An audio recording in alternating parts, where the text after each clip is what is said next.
Bismillahirrahmanirrahim. Assalamualaikum warahmatullahi wabarakatuh. Saya di sini sedang membuat video pra PBAK UIN Malang, yaitu video orasi yang bertemakan mewujudkan generasi muslim moderat dan peduli bangsa menuju Indonesia tangguh. Yang pertama, itu yang dipertanyakan pasti moderasi. Moderasi itu adalah ajaran inti agama Islam. Islam moderat adalah paham keagamaan yang sangat relevan dalam konteks keberagaman dalam segala aspek, baik agama, adat istiadat, suku dan bangsa itu sendiri. Oleh karena itu, pemahaman tentang moderasi beragama harus dipahami secara kontekstual, bukan secara tekstual. Yang artinya bahwa moderasi beragama di Indonesia bukan Indonesia yang dimoderatkan, tetapi cara pemahaman dalam beragama yang harus moderat. Karena Indonesia memiliki banyak kultur budaya dan adat istiadat.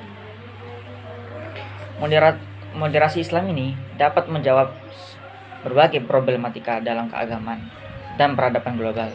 Yang tidak kalah penting bahwa Muslim moderat mampu menjawab dengan lantang, disertai dengan tindakan damai dengan kelompok berbasis radikal, ekstremis, dan puritan yang melakukan segala halnya dengan tindakan kekerasan Islam dan umat Islam saat ini paling tidak menghadapi dua tantangan. Yang pertama, kecenderungan kalangan umat Islam untuk bersikap ekstrim dan ketat dalam memahami teks-teks keagamaan dan mencoba cara tersebut di tengah masyarakat Muslim. Bahkan dalam beberapa hal menggunakan kekerasan. Kedua, kecenderungan yang lain yang juga ekstrim dengan bersikap longgar dalam beragama dan tunduk pada perilaku serta pemikiran negatif yang berasal dari budaya peradaban lain. Apa yang dimaksud dengan muslim moderat? Yaitu sebagaimana ditegaskan sebelumnya, bahwa muslim moderat adalah salah satu karakter keislaman yang menekankan pada pemikiran dan sikap keagamaan yang nir, kekerasan, dan ekstremisme. Saja indikator moderasi dalam Islam, yaitu indikator moderasi beragama Islam secara umum, yakni tawasud, tasamu, tawazun. Ini pentingnya Islam moderat yang menjadi kekuatan Indonesia untuk disalurkan ilmu-ilmu kepada umat muslim di dunia, terutama mewujudkan perdamaian global. Islam moderat yang dikatakan beliau salah satu guru bangsa dan juga presiden keempat, yaitu Kiai Haji Abdurrahman Wahid atau dikenal sebagai Gus Dur, mengajarkan bahwa Islam dapat dipahami secara konseptual. Pemahaman ini sangat penting untuk mewujudkan sikap saling menghargai dan menghormati. Banyaknya kasus konflik keagamaan diawali dari penafsiran ajaran agama yang merujuk pada teks-teks keagamaan. Dengan mudahnya yang hanya akan menyalahkan kelompok lain yang memiliki pandangan yang berbeda. Konflik yang terkait dengan dunia Islam hanya membutuhkan peran dan kontribusi muslim moderat di Indonesia. Keberadaan pihak moderat menjadi penghubung antara dua belah pihak yang berbeda pandangan yang berkecenderungan untuk dilanjutkan dalam bentuk konflik, baik antara sesama muslim maupun antara muslim dan non-muslim. Peran penghubung tidak terbatas dilakukan langsung oleh negara. Dalam hubungan internasional, kontemporer aktor selain negara seperti individu, kelompok kepentingan, organisasi kemasyarakatan, organisasi keagamaan, serta yang lainnya dapat berperan sebagai aktor penting dalam ranah global.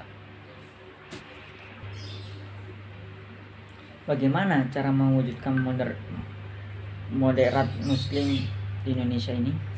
Yaitu pertama, memahami teks Al-Quran dan hadis dengan memperhatikan tujuan kehadiran agama, menyandingkan dan menyinergikan pesan-pesan mulia agama dengan terap kemajuan zaman.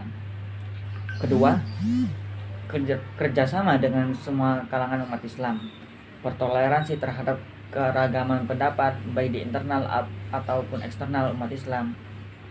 Jadi contohnya bertoleransi ini yaitu menghormati sesama agama lain dan tidak mengganggu ibadah dari agama selain Islam, seperti itu.